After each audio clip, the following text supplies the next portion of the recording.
everybody. This video has been long coming in itself. Sitting here waiting for my empty trailer to be loaded. Let me take this time to make the best of the time and make this video. This video is pretty much going to be my 3-year review from being in trucking. This month has counted down my 3rd year as a truck driver. Last year of my 3rd year has been local, but the other 2 years has been over the road. Driving to everything. Like, I'm about to just put everything on the table. This is what I've been through, what I've been just dealing with, this, that, and that. So let's get into it.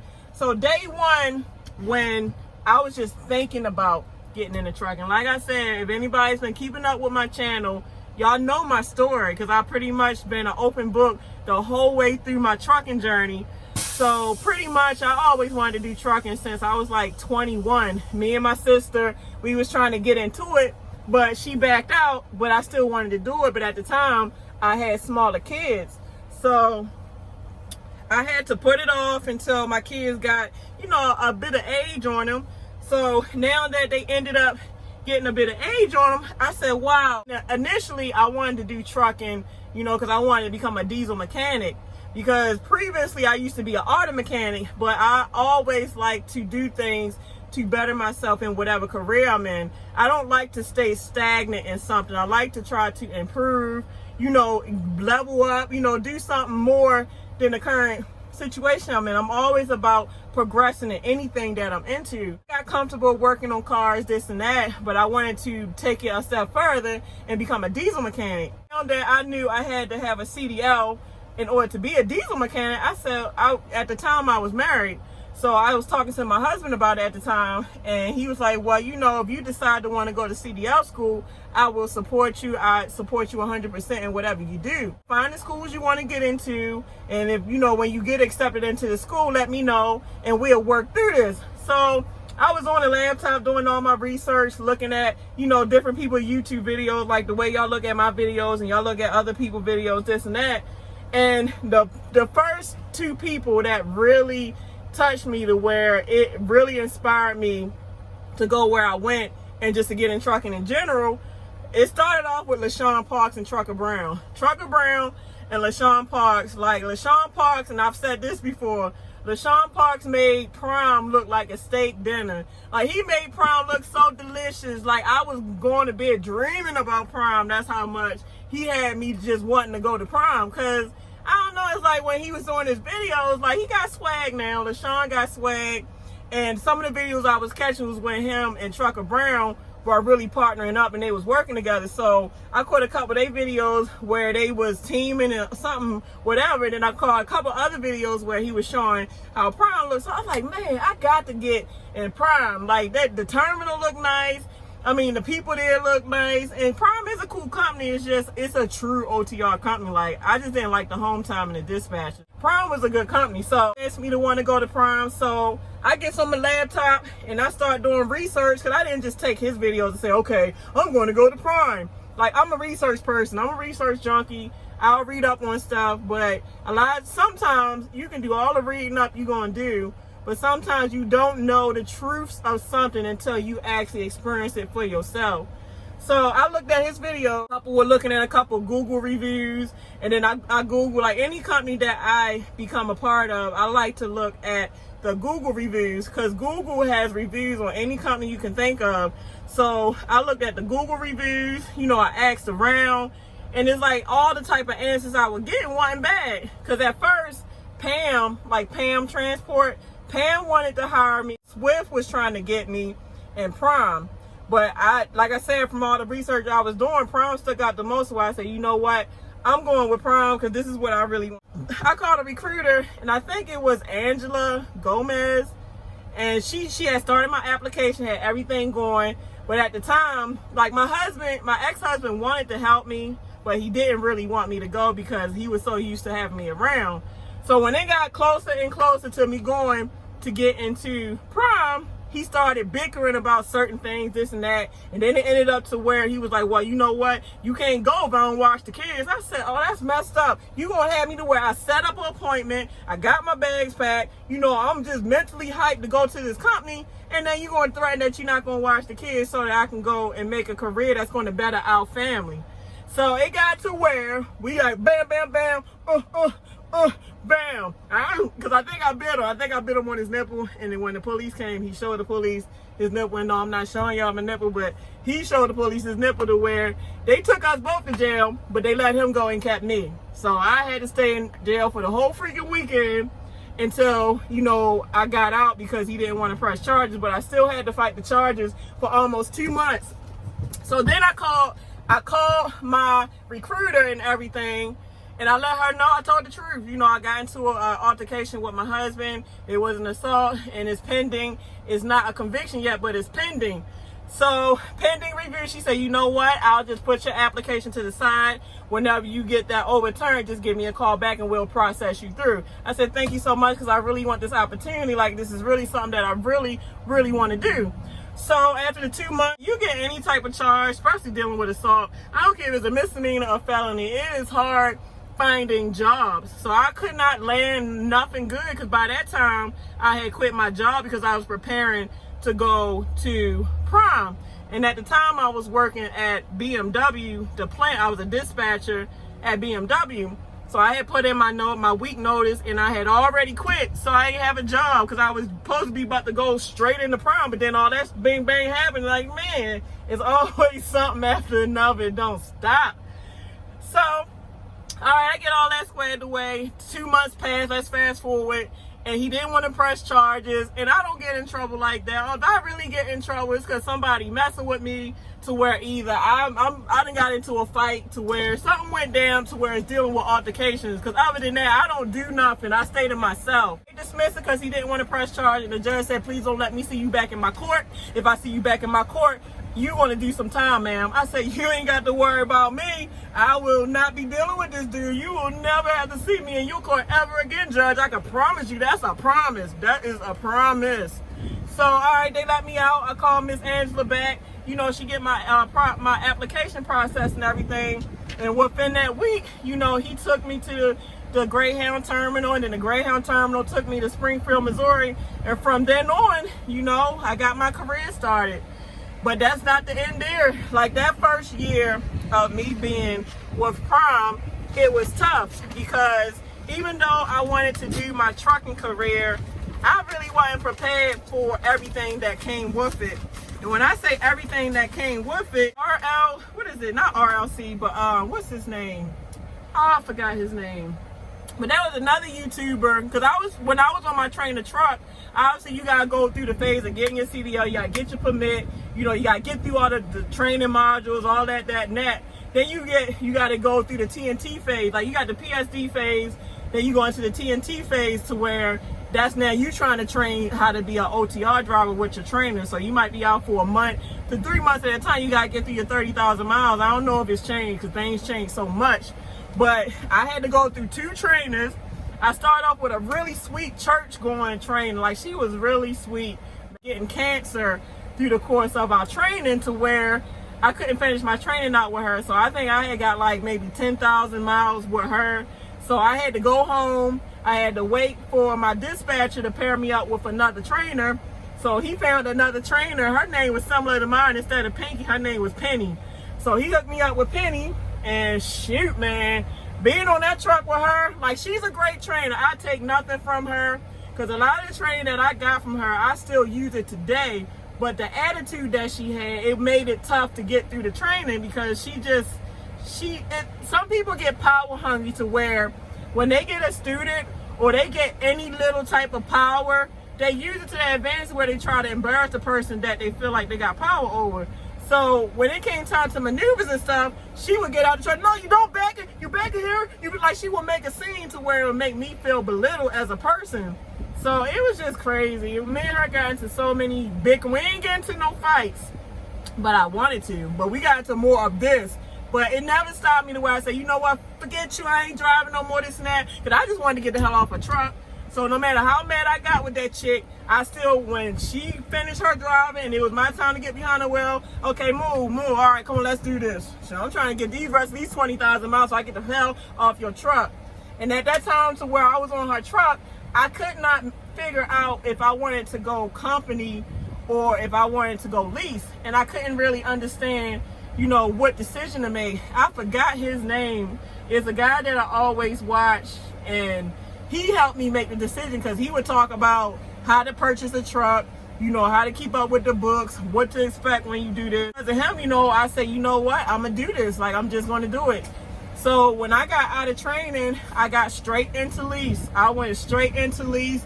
No bars. Whole Prime program, they have Success Leasing. And they make it pretty easy for you to learn, I guess, a glorified company driver, as they call it. But it's still a sense of owner-op. But the thing is, even though they make it easy for you, it's like the numbers is kind of expensive. So I guess you pay for what you're trying to learn. So, I mean, the truck payments was extremely high. I think my fixed costs were like $1,300 a week, and that's not including the variable costs such as fuel, maintenance, and all the other stuff. I mean, it was expensive, but I wouldn't trade it for the world because I learned a lot from that. So through the course of the year, me trying to get through Prime, my aunt passed away. She was watching my kids. First, my ex-husband was watching the kids, but we still couldn't get along. So I got to where I took my kids from him, and then I let my aunt watch them. And then she passed away. You know, I forgot what happened. I think her health was deteriorating, so she passed away. So I had my sister watching them, but she ended up getting in a really bad car accident where she broke her neck.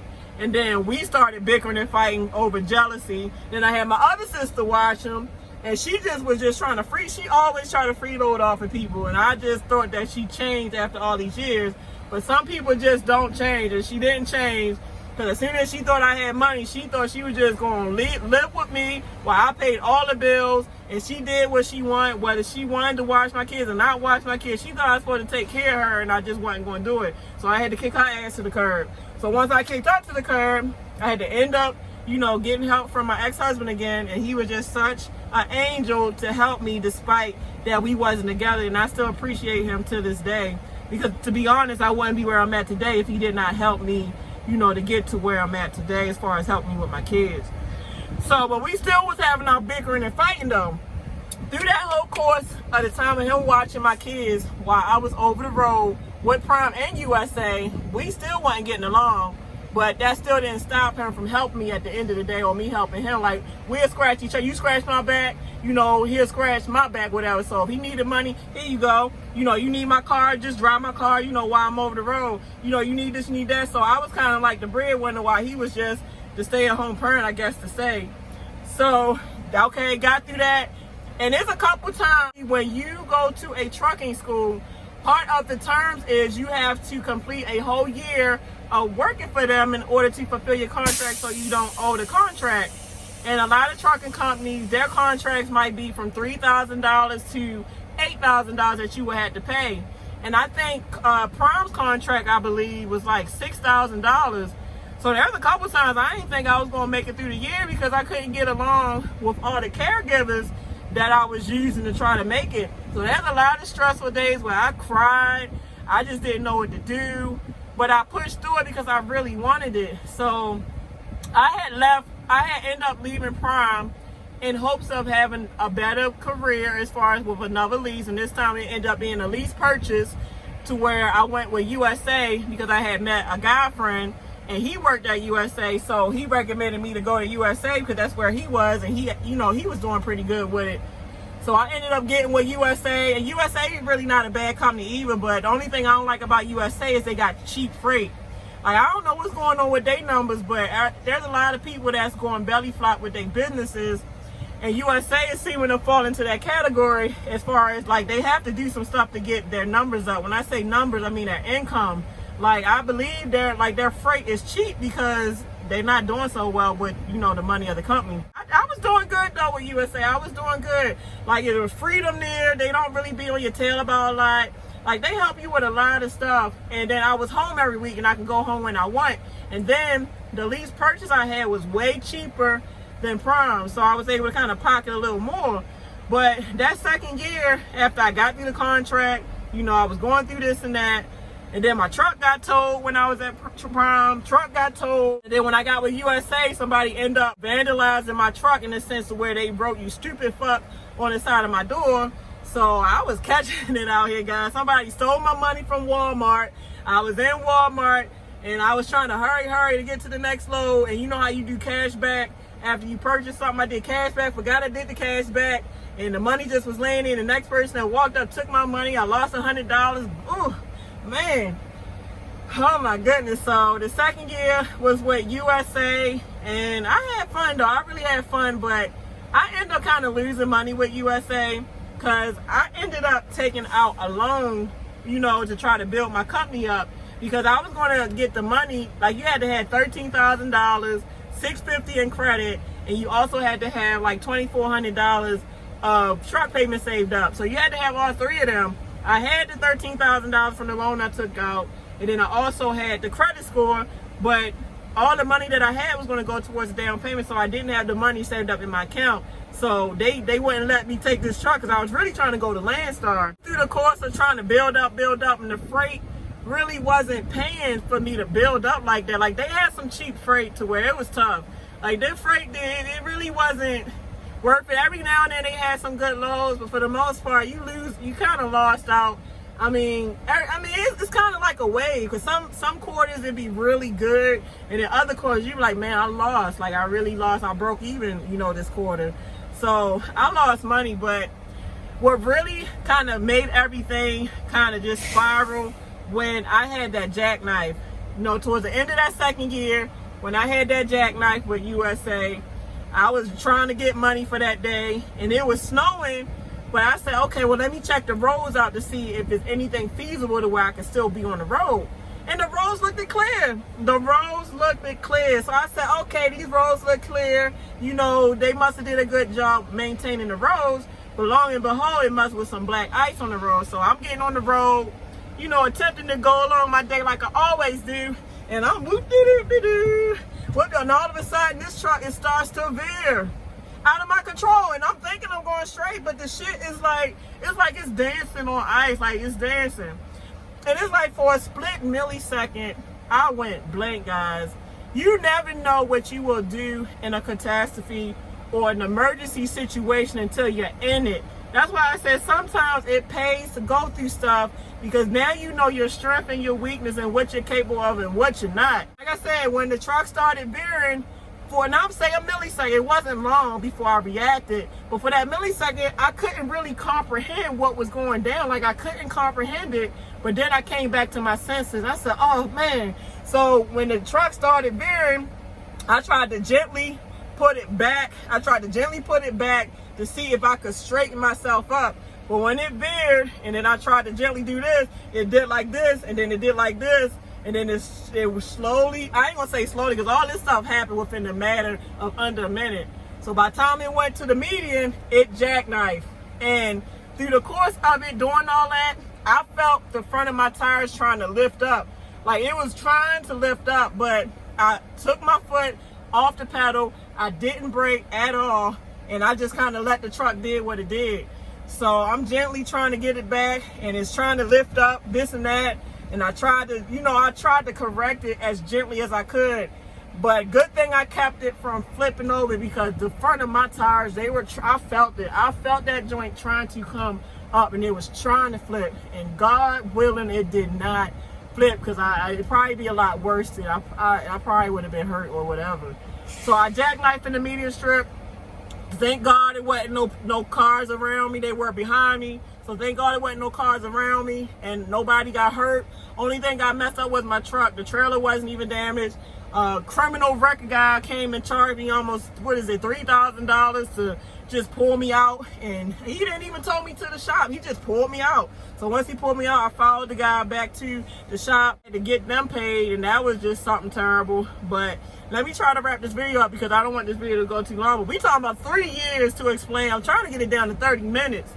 So, all right, so after the jackknife happened, my son, I get a call talking about, you need to hurry up home because your son, he almost died. I'm like, how he almost died? Oh, his appendix burst, so hurry up, get here as quick as you can. Lining down there in Georgia. I said, okay, all right, let me just ditch this truck, drop the truck off, get a car rental. So once I got the car rental from Georgia, I drive all the way from Georgia, all the way to Rochester, New York to be with my son. And when I got there, he was hospitalized. They kept him for a week because they had to do emergency surgery to cut his appendix out because it burst. And if anybody know about an appendix bursting, that's really life-threatening if you don't get it taken care of. And if somebody has their appendix burst while they're at home and they don't get treatment, you can die from that. So I'm glad and I'm very thankful that my husband got my son to the hospital to save his life, because it could have been bad. And my son still kind of had problems with his stomach today. Like, his stomach is still not as strong and he's still healing. It takes like a year to heal from that type of surgery. So that just kind of took the cake, to be honest. I had the accident with my truck, and I would have went back over the road, but then me and my ex-husband wasn't getting along. You know, we wasn't getting along. Then my son, you know, he almost died. So I was like, man, this is just a sign that it's time for me to come off this road. I don't want to give up my business. You know, I don't want to give up on it, but it's so much stuff happening where it's a telltale sign that I had to come off the road. You know, I put a GoFundMe together, and thank you so much to everybody from my channel that donated to my GoFundMe. It wasn't a lot. You'd be surprised how y'all think, because this channel got 34,000 subscribers.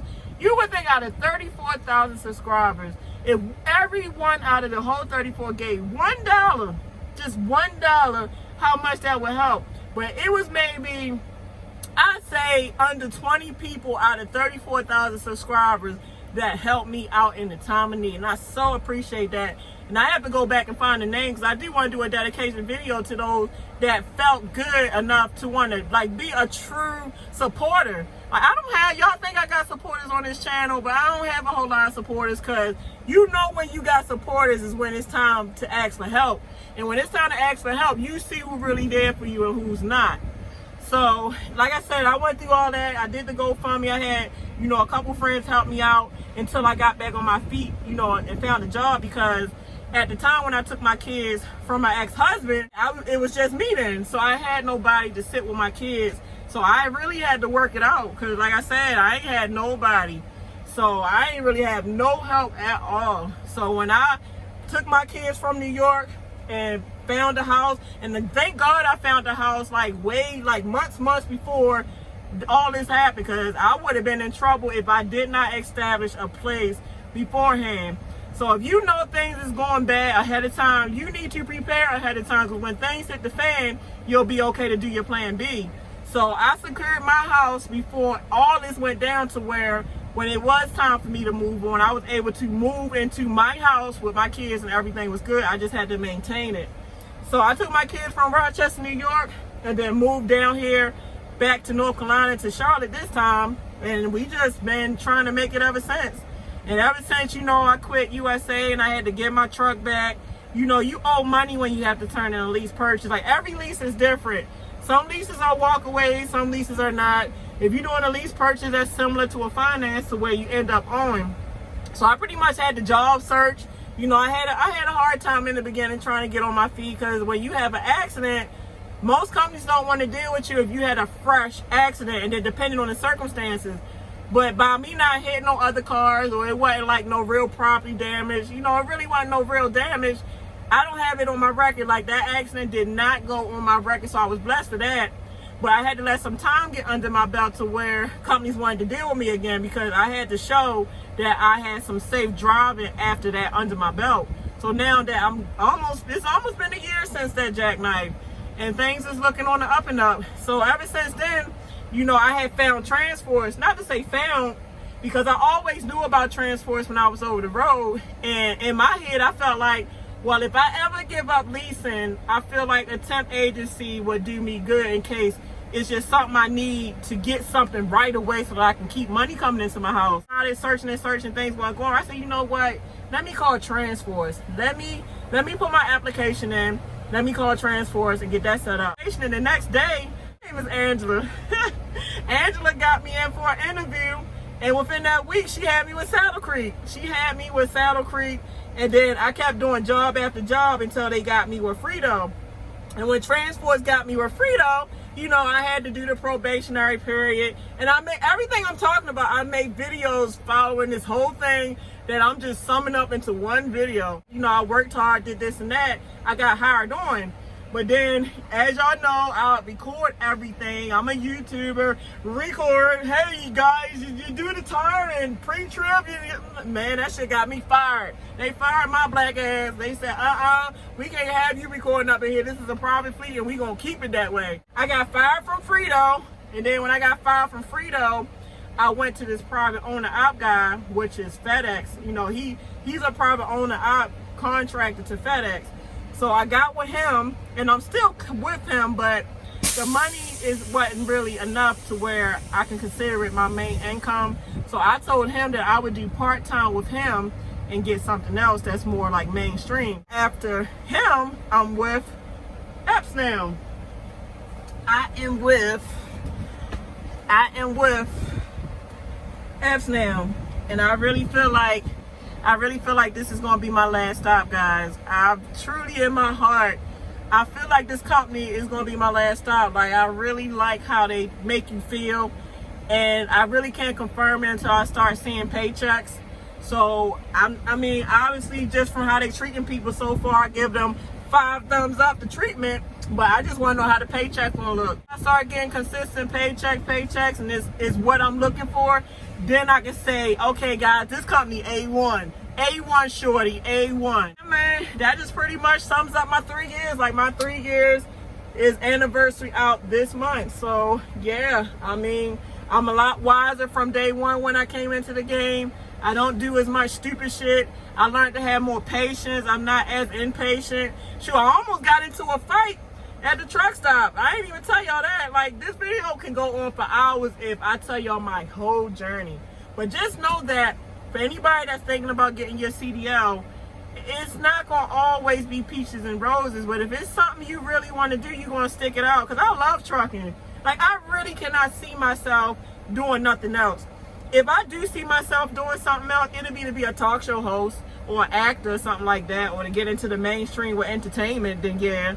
But other than that, if it's just to work an average job, I can't see myself doing nothing else. And now unless I'll probably go back to working on cars or getting back trying to do diesel mechanic again, but it still will be in transportation.